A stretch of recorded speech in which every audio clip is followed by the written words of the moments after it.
The general public has the same rights that we have. And I bring this up to show, number one, that your testimony is false. But number two, if they can do this to a member of Congress's official account, they can do it to anybody. Ms. Troy, you stated in your opening statement that this committee was indulging in fantasy detached from reality, that members of this committee and their witnesses make grand and vague accusations about government censorship, and that we are spreading conspiracy theories about government censorship.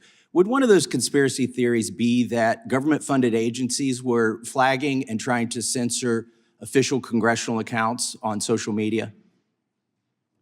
Are you denying that that occurred? I would have no knowledge of that. I'm not aware of that happening. Well, we're going to make you aware of that right now.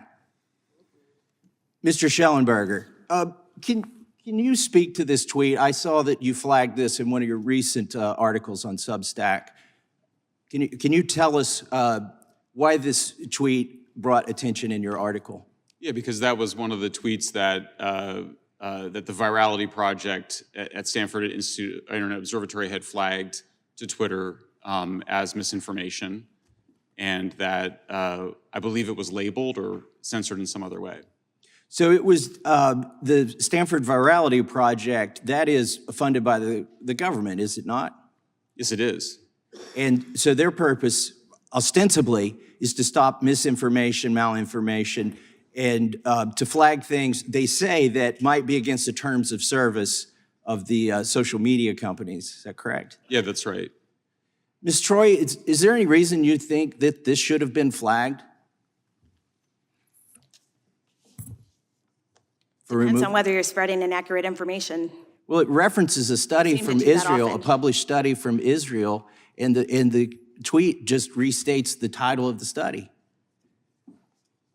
Does it trouble you that companies to review their policies? It's an internal choice. Yeah, are you going to sit here and maintain that it's a conspiracy theory that this occurred? We have the documents. Mr. Schellenberger has the documents that showed that this occurred. Well, then it was flagged for a reason. What's the reason? Is there ever a good reason to censor a member of Congress? This is my official account. This is not a personal account. This is not a campaign account. This is my communication with my constituents. By the way, I bring this up not to claim that members of Congress have more right to free speech than the general public. In fact, I don't even think the press or the media has more rights to the First Amendment than the general public. The general public has the same rights that we have. And I bring this up to show, number one, that your testimony is false. But number two, if they can do this to a member of Congress's official account, they can do it to anybody. Mm-hmm. Now I want to move on to the origins of these programs. Mr. Schellenberger, can you tell us about the Cyber Threat Intelligence League? Was this just a group of vigilantes, concerned citizens? Or was it in any way connected to the government? And what did they endeavor to do?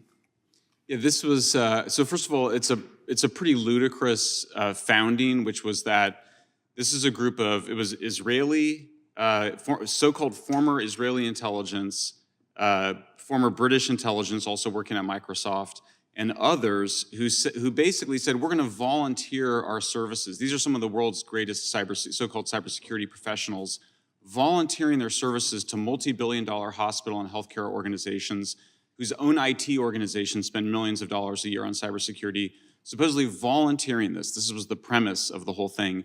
It then created this third part that I mentioned. They had physical security, cybersecurity, they added cognitive security, and the people that did that were 2 UK and US military contractors.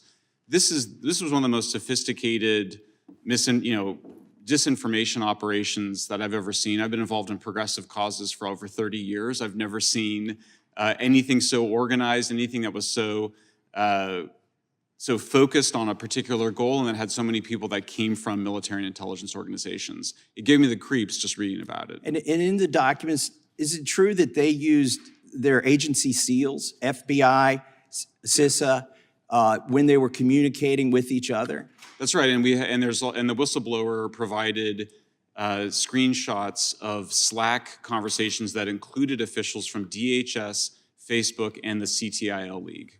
So it would be hard for somebody to claim that these folks weren't agents of the government or acting in coordination with the government or using things that they learned in their government. Were they still, were some of them still employed by the U.S. government when they were undertaking this? Yes, Pablo Brewer was working for the U.S. Navy at the time, and the others were many of the others were claiming to be volunteering their time even while working their day jobs for the government. I thank you, Mr. Chairman. I yield back.